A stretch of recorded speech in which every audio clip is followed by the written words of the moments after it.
here at the Oxford Sports Pub and Secret Society in Altamont Springs, Florida.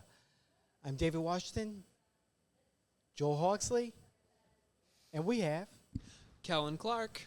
All right, Kellen, welcome back.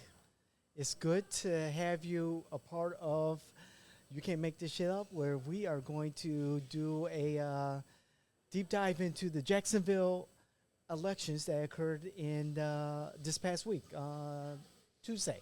And if you haven't watched his episode introducing him, you have another episode you need to watch. So you have to catch up. Quickly tell everybody who you are. Yeah, I'm Kellen Clark. I'm one of their interns from UCF, advertising public relations major, political science, musician in my spare time. Yeah. Let's get into it. What will you be doing for J&W? Oh, I'm running all your guys' social media. All right. Excellent. And so you say you ready to hear from me. So you say you're a musician. Will you be able to come up with like a little ditty for us, a little, intro, outro music or something like that? I'll look into it. Listen, I have a lot of lyrics. Since you've been reading my poetry, I have a lot of lyrics. I can't write any music.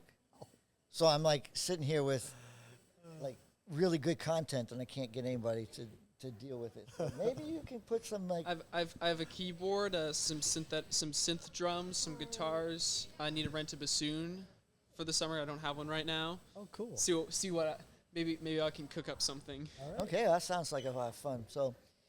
Let's dive in. Jacksonville. I didn't know we had elections. Yes, we did. This is Florida. We don't have elections right now, do we? Yes, we did. Yes, we did. We still have elections, and elections matter. And one of the most important elections for Florida occurred this past Tuesday, where we had city council members or commissioners, the property appraiser, supervisor of elections, I think, and more importantly, the mayor of Jacksonville, Duval County, was elected. And we had Mr. Davis and Ms. Geegan. And Davis was the Republican conservative, and Deegan was the Democrat liberal. And surprisingly, despite being outspent 4-1, the Democrat, Ms. Deegan, won. I believe it was 52-48. Yeah, 52% to 48%. So, David, this is where third parties come in. Like when you have a third party, like it can pick up any momentum. That you have to take a particular look at it, because sometimes they've had a third. I believe party this candidate. was a jungle. There was a jungle primary. They always are, but I'm saying this. The top two went to a runoff, and on Tuesday. Well, that always happens in Jacksonville. If you have somebody who doesn't have a majority over 50%, they go to a runoff. So, nope. No, look, Jacksonville, to the Republicans to keep Jacksonville, they actually brought the whole county. Like the county is Jacksonville. Correct. It's not. Right. It's like there's no difference. Like if you're voting for this election, there are people that don't even live in the city that are voting in this election. What attributed to Deegan's win, the initial analysis is that, one, politics is local. She's pretty. Politics is local. Yes, Ms. Deegan is a former news broadcaster. She's pretty. In Duval County. She's pretty. As you can see, Joel's mind is on her. I'm just saying. You want to know how you win. You're good looking, and you've been on everybody's television for popularity. Yes, exactly. There was name recognition. No name recognition. So you're right. Needed. That helped. She comes into my office. I'm taking her as a definitely client. I'm not because she's pretty. No, I'm taking her because she had the name people recognition. know who she is. Exactly. That definitely helps. She had the name recognition. She was on people's televisions for a long time. She's also a breast cancer survivor. It would show up on a lot of her literature and promotion when she was out in the public. She also is a owner or at least an executive director of a nonprofit that catered to the needs of children and women. So that helped. And also, she had a very centralist message compared to her rivals. And Yeah, again, politics is local. From Yeah. again the initial Absolutely. analysis, the whole what's going on at the state level with DeSantis, the GOP, Trump, that really wasn't the driving force for Democrats, for like-minded Republicans and independents to vote her to victory. Well, I mean, if you watch, look, if we took somebody from Channel 2, West News, and had them as a candidate, we already have an advantage because we have we have Wesh, we have Channel 6, we have Fox 35, we have Channel 9 downtown. We at least have a quarter of the people because we have 4 stations that are very popular. So we'd have at least a quarter of the people watching. if they're watching, I mean, a lot of people are not getting their information or watching broadcast No, they television. aren't. So they're on cable But or David- they're And on that one of the changes streaming things. services. But David, So they- I mean, they- it does help. It definitely every does help. single person at Channel 6 has a podcast. I was like shocked because now they're on television telling you to tune into my podcast. The Weatherman has a podcast. But they Like, know, what are they you going know- to talk about? They know that there's a larger audience out there besides on broadcast because they've television. left them. They've left them behind. So No, like traditional newscasting is going by the wayside, and you see this more and more. You see a lot of news organizations that are migrating to the online space as their main Right. source now. And so actually I think podcasting will be a big thing going forward. Oh, definitely. I don't think I didn't follow this particular race, the Jacksonville election, closely because I knew that the Democrats needed a win. Period. Whatever the outcome was going to be, short of winning, was not enough. So whatever happened, they needed to win, and that later do analysis so that we can apply it to our clients moving forward. However, with this election, local issues mattered. The Deegan campaign focused on what the GOP stronghold or stranglehold on local Duval County, Jacksonville politics has created for its citizens, and it was a message that resonated. The failing infrastructure, the cronyism, the corruption in city, county politics mattered, and that resonated. Well, when Simons was running for mayor of Orlando, there was an election up in Jacksonville. There was a candidate, an independent candidate, and when we went up there, I knew it was different politics when I got up there. We went up, we met the candidates, and it was local. I mean, Yeah. very local. They were talking about subjects of the debate. I knew nothing about it. They would go straight to the charter amendments or when this was introduced and when this. I've never been to any of ours where any of them have talked directly to the bills that have been passed over the. Kellen? Yeah, and the state of, because my dad used to live in Jacksonville. Now he lives in St. Augustine. Still works in Jacksonville. And when we had gone there, any like local station, there was a lot of things that were coming up. A lot of people seemed to be not liking it. Mm-hmm. The murder capital of Florida, Jacksonville. The mayor once went on the radio, basically like addressing it, like, stop murdering each other. Come on now. Right. It's there, there's widespread crime. There's failing infrastructure, as you said, and there's always been a mentality in politics. Sometimes it's reasonable, sometimes it's not.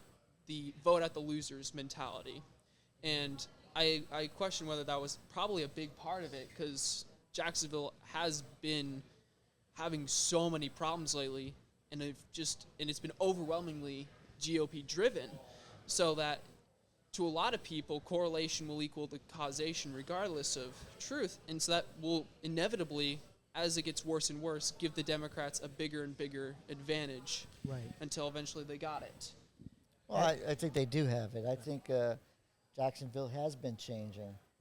I mean, when you go to Jacksonville's very specific. I mean, it's where our insurance companies are. I mean, if the Democrats put in Obamacare and they're fully engaged in their having a popular candidate in Deegan, I think so. with the strategy, and also starting as early as the campaign did. She said that they started approximately a year and a half before the election.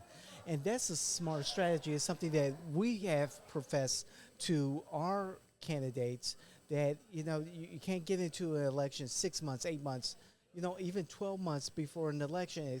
Expect people to think that they know you, to expect people to embrace your message. You have to establish a relationship. And Deegan was a great candidate to have had that relationship with voters, being on television, being in the media, being a professional with the nonprofit. She was in the space before becoming a candidate and having those relationships. And that kind of falls on deaf ears for a lot of people who think, because someone came up to me and said, hey, I think you make a great candidate for mayor of Orlando, or, you make a great HOA president. Maybe you should run for county commissioner. That's just not the case. Relationships matter. And especially apolitical ones, because when you're on the news, you can develop a positive relationship with people that has nothing to do with politics. Right. And if people, like, say, Republican voters will have a naturally negative relationship with a lot of Democratic candidates. But this is a Democratic candidate who, prior to being in politics, they had a good relationship with, in quotes, I didn't know her personally. And so it can bring a lot of reception where they wouldn't get otherwise, Sure. if they just ran some run-of-the-mill Democrat. Well, very good point. I really like the fact that we're looking at this because this goes to the issue when we talk about, if you feel like running for Congress, come see us now. Like, I don't care if you're not old enough, come see us now. If you just get that feeling, come see us now. Because I don't want you to come and say, I want to run. I don't want you to say it 2 years out. I want you to say it 3 years out. I want you to say it 4 years out. If you feel like this is something you want to do, you need to plan it out, because there's too many of these candidates are jumping in these races not having a clue of what they're getting into. And think very local, at the very local level, and be involved in your community beyond just your HOA association. You want to be involved in your district, in your city, in a way that has intention, that has that allows you the exposure to broader views. Because they're going to find out very quickly that you only been with the doing that special project with Goodwill for the last 6 months, right? Oh yeah. They're going to know that they didn't see you a year ago. Voters are not. I always say voters are stupid, but the voters that you need to worry about, they know more than enough. Right. Look at Pine Hills, Typically, the turnout for these type of elections in Jacksonville is in the high teens. Initial reflection has shown that turnout was about 33%. So, Jacksonville turned out. I wish turnout was a lot higher than 33%. However, people recognized the message. It resonated with them. They saw that their fortunes were not improving in Jacksonville, and they came out and not just elected, a new mayor. 6 of the 9 seats on the commission went to the Democrats. I believe the property appraiser went to a Democrat, and I believe also supervisor of elections. I'm not too sure about that one. However, in I regards mean, to the appraiser, they had I think constitutionals on there. I think so. I'm not too sure. But in regards to the appraiser, there was a candidate who ran for Congress who jumped out of that race to run for the appraiser and, just kind of went through the motions. And people saw him for what it was. He wasn't serious about running for it, and he paid for it with a loss. Is this a loss for, DeSantis? I wouldn't necessarily say so, but it's a resounding message to the Republicans to change their messaging and take a very close look at what they're offering locally and statewide. This is something that the GOP chair, Florida chair, is definitely taking a look at, Christian Ziegler. I'm sure I saw on Twitter that people have been rough on him in the last 24 hours. He made some bold statements about winning, about burying the Democrats, and that's what he does. He's a head cheerleader for the party. However, this is a time for some serious reflection for the Florida Republicans. So, David, I'm going to ask a question of both of you. Do you think that the party leadership really plays a big part in this election? Did Nikki Free actually play a big role in this election? Did Ziegler actually play a role? Because I want to ask if the party is that in tune to something like this. I'll start with Christian Ziegler because I saw a lot of his social media through our Twitter account, and Christian Ziegler was involved. He may be the GOP Florida but David, chairman. However, he was involved. He was out there. So he was with out his there. candidates. Okay, so he was out there. He was knocking on doors. Gotcha. He was motivating because I know his voters. it sounded like for a minute there was social media. Oh, it was more than just social media. No. I mean, I really enjoy Christian Ziegler's social media, his Twitter, because he is active. Mm-hmm. He is promoting his candidates. He's promoting the party. He is going after the Democrats. I love it. No, as far as Nikki Fried, yes, she was out there. I did not get as much of her social media as I did Christian Ziegler. I know she was in Orange County at the time that Ziegler was in Duval County at one point. She made some bold statements. She dropped the F-bomb. Sorry, it's PG-13. Oh, man. but she I can't believe she said a fuck. couple of times. But was she as active as Ziegler? I would say no. But that's just, again, I wasn't watching as closely as I could have. But based on just the Twitter accounts, Ziegler was really out there. It's a model for social media activism by a party chair. I really enjoy watching it. So, Kellen, do you think the party plays as much of a role as David's saying this did? What I think is, because we were talking about Ziegler's message, we're going to wreck the Democrats, we're going to bury the Democrats. Mm-hmm. If that's the main message and not we're providing the best possible growth for Jacksonville, we are providing the most economic benefits we can, we're doing this and this and this for citizens. If the message is we destroy our opponents, go GOP, number one, world star, that's not going to resonate if there are issues that voters care about.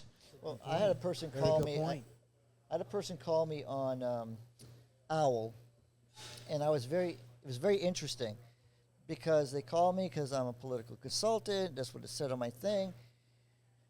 But what was really interesting is I told the person, stay away from using war, using battle terms. It's like that just turns people off. Like, they're not the enemy.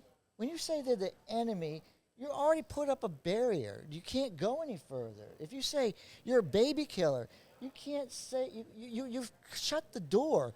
You have to be very cognizant of how you approach. I agree with what you're saying, because I think language is the most important thing. And the only time a negative ad will work, we know that. Oh, yeah. But a negative ad that makes it look like you have an enemy, that you're shooting somebody down, it's horrible. It shuts people down. However, you don't come to, and these are violent terms.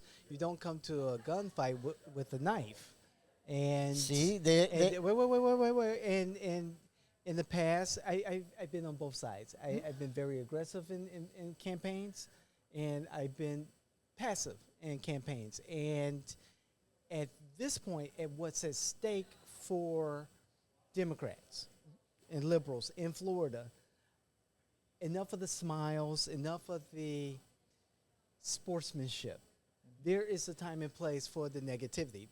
There is. I agree. There definitely You have is. to show voters not just why you're good, which is a super important thing, but you also have to convince them, not necessarily that you're out here to destroy your opponent, but that their opponent doesn't have their best interest in mind. Like, it's important to have those communications along with the positive. Otherwise, if you don't have both, you're not going to change minds. And voters want to know that you're going to fight for them. They want to know that you're going to fight for their kitchen table issues, that you're going to fight for what they stand for. Well, and look at the vice mayor. Democrats have done a great job of doing it. Let's look at the vice mayor. Let's go a little local. Orange to County Orange Vice County, Mayor okay? Maribel Gomez-Cordero. When she ran the first time, when she ran for that job the first time, there was a mailer that was sent out, and even as hardcore a Republican I am, it made my stomach turn.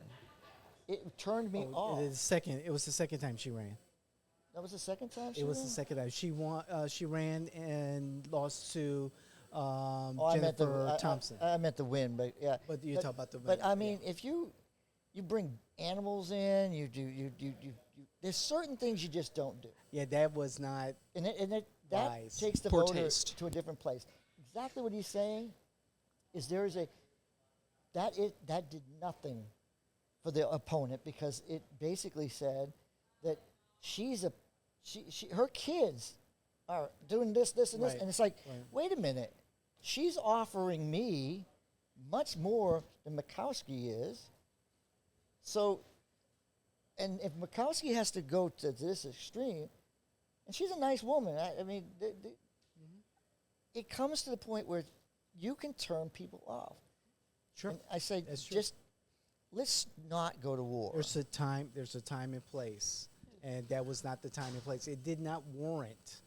No. That type of attack was not warranted. And not to mention, like, there are two sides. You have to convince voters that you're strong as well. You have to convince the voters that you're a strong candidate and that your opponent is weaker. If you work to convince a candidate, or a voter, that a candidate is weak, that doesn't guarantee any minds changed, because are you any better is the question that comes up often in discussion. And so if you just run attack after attack after attack, but you can't also prove why you're better, show the contrast between you and them, then I think you fail and you turn voters off. You just sound aggressive. I think we had a conversation this morning. I think we should bring this back up, okay? And I see your cup is on top of it. So I'm like, when we look at the activity of a politician, we actually figure out what's going on, you have to say, is that person really want that job? Well, twice I have received a mailer from my congressman, Corey Mills, that are keeping me up to date. How much money he's brought to the district, how many cases he's worked. He's keeping me informed. And I think that's really good. And I always ask, and I'm just asking, what is Frost doing? He is a Democrat. He has a very, very, controlled atmosphere. I mean, it's all Democrats. The Democrat's going to win that. But is he doing the right things to keep that? I'm not too sure about what Frost is doing exactly. I know in general what he's doing seems to be taking a more activist advocate role for Democrats in Central Florida. He has the money, and I think that's also a good point to bring up. We find that the Democrats are outspent at every turn, regardless of the election. They just don't have the money. Deegan was outspent 4-1. Frost. No, he wasn't had outspent. no. Frost had a lot of money. Representative Mills self-funded his campaign. Yes. And, it's what you do with your finances.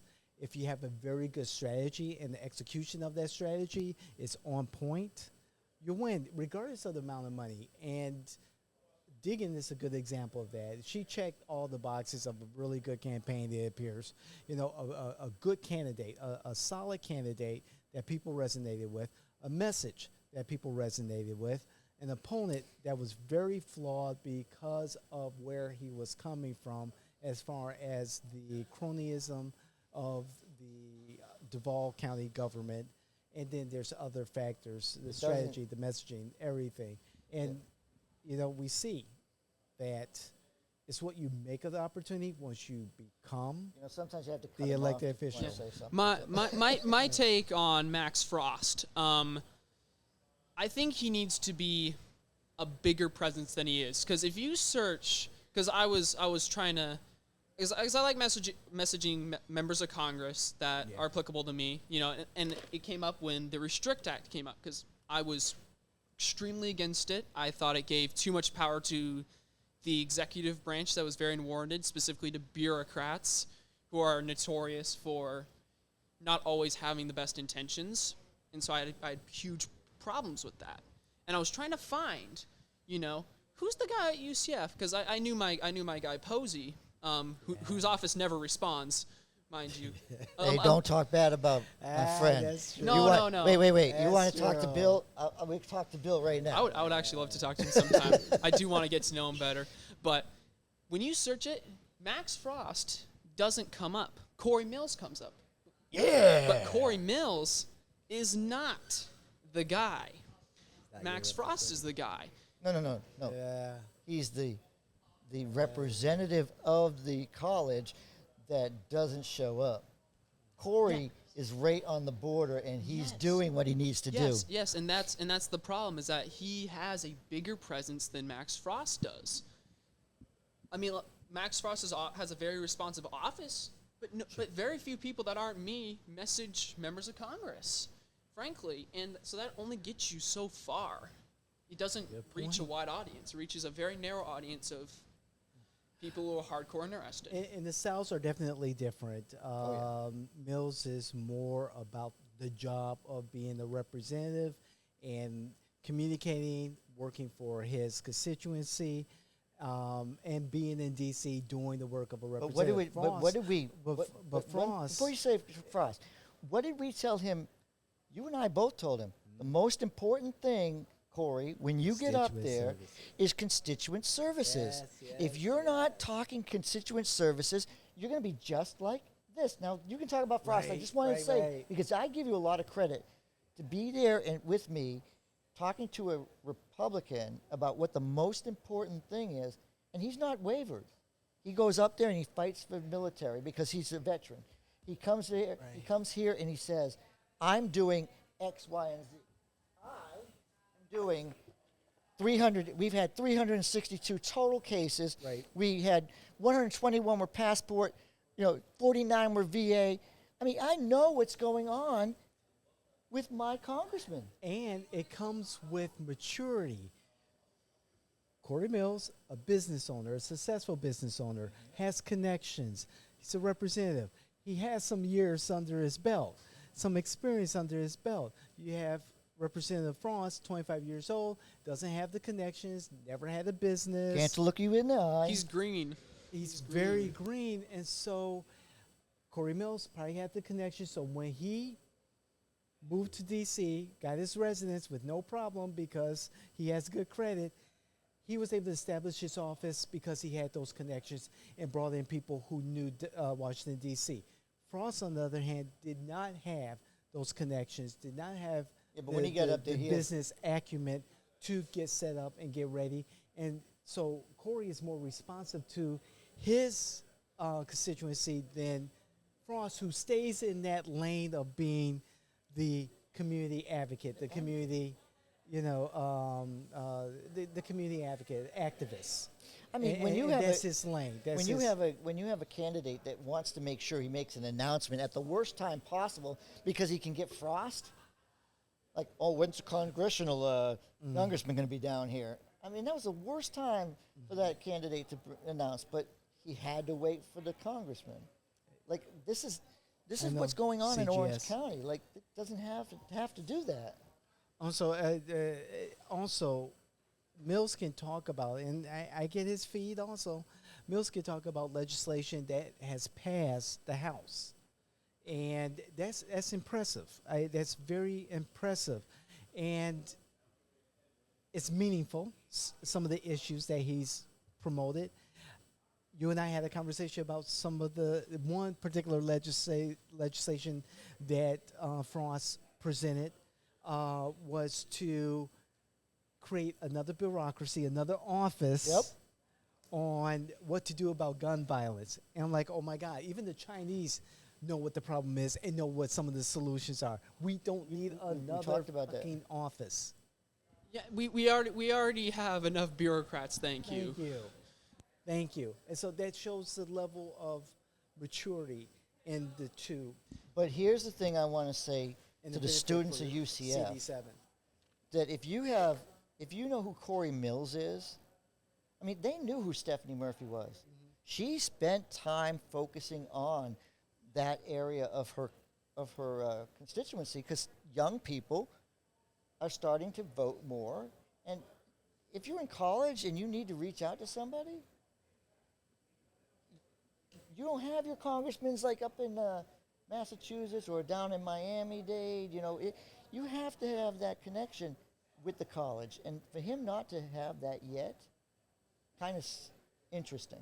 Yeah, and I feel like Frost does have common ground. He just fails to articulate it to the students. You know, he doesn't send. Corey Mills sends material to UCF sometimes. Sometimes you'll see like stuff he puts up. Frost never does that. Frost never is never a guest speaker at anything. Other Republicans have been. I think he's under the assumption that college students vote Democrat. Not necessarily true. There you go. It's not necessarily true. That is very interesting. And that they show up. Yeah, well, yeah, he's under the impression that they vote. well, Stephanie Murphy, she knew how to do this. I mean, she's the meanest human being you could possibly see. Very little did you even get to interact with her, but people knew her name, and people knew that she was the most bipartisan with a 97% Democrat rating. That's not bipartisan. But that's what she said. She stuck with her message. And where's Frost's message? But this is not about Frost. This is about Jacksonville. And Jacksonville, I think it's about the candidate. I think this is why I bring up Corey Mills. Corey Mills is doing the right thing, and people now know who he is. People knew who this young lady was. They knew that they could trust her.